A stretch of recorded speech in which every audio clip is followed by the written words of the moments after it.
Hi everyone, welcome to another live stream. Just waiting for this to start here.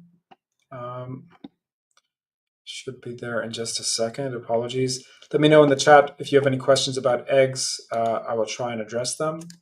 So listen, I've again, so I keep having the same conversation again and again and again and again. And it goes something like this. Samir, what can I do to replace or to improve my breakfast? Right? I'll say, okay, what do you eat for breakfast? They say eat one egg, toast, oatmeal, something like that. I say, look, can we replace the toast and the oatmeal with say more eggs, 3, 4 eggs, right? And then they'll say something like, well, what's going to happen is my cholesterol going to go high. What's going to happen to my heart health, et cetera, right? Remember that I've been diagnosed. I'm on a statin, all these things, right? And it's beginning to, I mean, it's always annoyed me, but it's just come up so many times in the last week with clients that it's like, dude, let's just address this once and for all, okay? So let's take 2 breakfasts, okay? One breakfast of a complete protein for a male, which would be 5 to 6 to 7 eggs, right? That's one breakfast. Another breakfast, which is an equivalent amount of protein in the form of oats or bread or whatever else you're going to get, which is a lot of oats, by the way, or a lot of bread or whatever. What is going to happen when you eat enough oatmeal to give yourself a proper bolus of protein? 30 grams of protein, by the way, for a man is a proper bolus. 25 maybe for a woman. It really depends from person to person. These are ballpark figures. These are guidelines. But what's going to happen if you have that much oats? Your blood sugar is going to spike, right? And it's going to crash after that. You're going to feel hypo. You're going to eat again. You're going to be locked into this roller coaster of eating carbs all day, right? And by the way, when you look at the actual risk factors for heart disease, what is number one in every single list? Diabetes, blood sugar control, right? If your blood sugar control is poor, if you are diabetic or pre-diabetic, your risk of having a heart attack doesn't go up by 2, it goes up by something like 6 or 8 or 10, depending on the study, right? So for the heart, only talking about what's good for the heart, and this just to keep things perfectly simple and to stay to 1-to-1 sort of ratio. So people can accuse me, well, we're not talking about diabetes, Samir, we're talking about heart disease. Yeah, we are talking about heart disease. And what is the number one risk factor for heart disease? It is diabetes.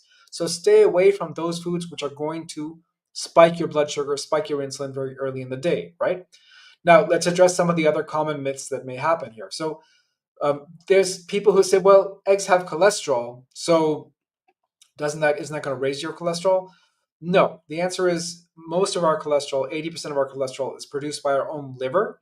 If we eat cholesterol-rich foods, most of that, first of all, cholesterol is a very big molecule. Most of that it cannot go through the gut lining. It cannot be absorbed by the body, number one.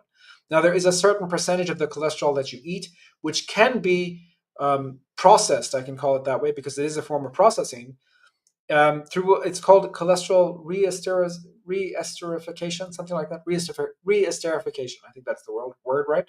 So basically, the particle gets disassembled on one side of the gut and sort of reassembled on the other side of the gut.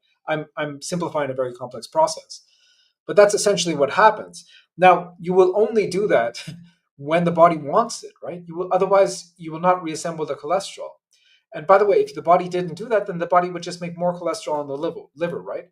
So dietary cholesterol and the cholesterol in your blood, two different things, right? Now, other people are saying, well, this doesn't don't eggs contain LDL? No, LDL is not cholesterol. We should distinguish between these things, right? LDL is what is needed to carry fats, including cholesterol, around the body, and cholesterol, by the way, is in every cell. So, in certain contexts, we currently believe that LDL is not dangerous. Let me put it that way. And you can follow the content that I've made on lean mass hyperresponders, on what happens to certain people who are trafficking in fat for energy, right? Also, you can look at the interview I have on this channel with Dave Feldman. That is a fantastic interview, which is going to explain exactly why that happens in great detail. Another myth that we can talk about, won't eggs clog my arteries? No, eggs do not clog arteries. That's complete nonsense, right? What actually is going to, so first of all, arteries don't really get clogged. That is not the right term. Arteries get damaged, and then the repair mechanisms can form plaques, right? Now, why are arteries getting damaged? Well, you could be a smoker. If you're a smoker, the nicotine that you're ingesting, the smoke particles that you're ingesting, go into the bloodstream very quickly and they damage the arteries. Or you could eat sugar, you could eat glucose, you could eat a banana for that matter. A banana has 6 spoons of sugar. It will lead to postprandial damage to the arteries. We see this for those keeping score, for those who want a bit of science.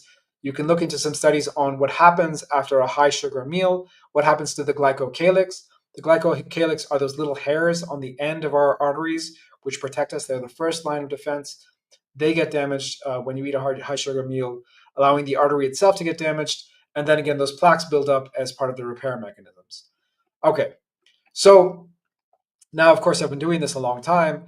What happens when we convince people to put the eggs back in their diet? Well, um, people say that their energy improves, their inflammation goes down, their lipid markers in general improve, triglycerides go down. And it's not surprising because when we look at the contents of the egg, specifically an egg yolk has vitamin K, vitamin K2, vitamin D3.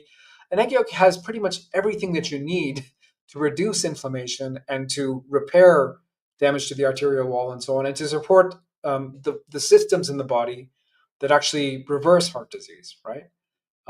It contains choline also. Choline has been shown to reverse heart disease under certain circumstances in mice, et cetera, right? So that's, when we introduce eggs back into the diet, satiety also improves, right? Because you have a great source of protein. So we only see good things. We don't see bad things happening when we get people to increase the amount of eggs that they're taking. Now, when I say how many eggs should you be eating, I said it earlier in this chat, but a minimum of 5 eggs for a man, 4 eggs for a woman, if that's the only protein source. If you're having your eggs with some meat, if you're having your eggs with some cheese, even maybe it could be less. But you're going for, most people say, my client, I eat 2, I eat 3 eggs. That is probably not enough. You are probably not hitting your protein target with 2 or 3 eggs. You probably need to increase that. For me, if I'm serious about, or let's take a different case use. If I'm going to have a bit of alcohol or something, and I know I'm going to have a bit of alcohol, don't drink very often. But if I do, I will increase the egg content on that day. Maybe the day that I drink and the day after I drink, I'll have maybe 10 or 12 eggs at a meal, right? Why? Because choline again is one of those things that protect against fatty liver, and fatty liver is a big danger when you're having even a little bit of alcohol, right? That's a different discussion. But 10, 12 eggs at a meal, nothing wrong with that. Only good things that we see, right? Now, other people are asking me what's the best way to cook the eggs for the best heart health outcomes. Short answer is whatever way you like it, whatever way you can stomach your 4 or 5 eggs, however many eggs you want to eat. I like them fried over easy. I like to keep the yolk a little bit raw because I think there is some evidence showing that you can